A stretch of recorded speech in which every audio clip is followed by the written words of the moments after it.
Welcome to another episode of our After Effects tutorial series. In today's tutorial, we're going to learn how to make paper unfold effect in After Effects. So let's get started. First, add the paper effect to the timeline. To remove the blue background, go to Effects and Presets, search for Key Light, and add it to the paper effect.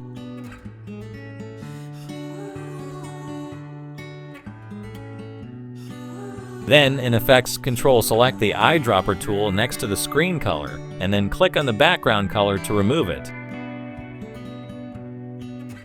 Then go back to the Project window and add the image onto the timeline above the paper unfold effect.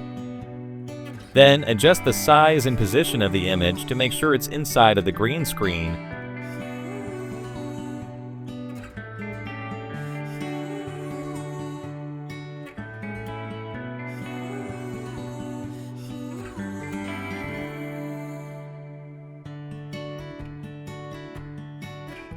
Then right-click on the image, select Pre-compose Name, the Pre-comp, and click OK. Then select the layer and duplicate. Select the paper unfold layer, then go to the track mat, change it to Image Layer above it. Then select the bottom two layer, right-click Pre-compose, and duplicate them.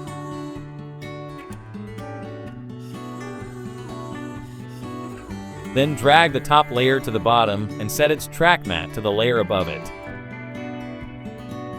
Then again go to Effect and Preset and select Key Light and add it to the top layer and remove the green screen.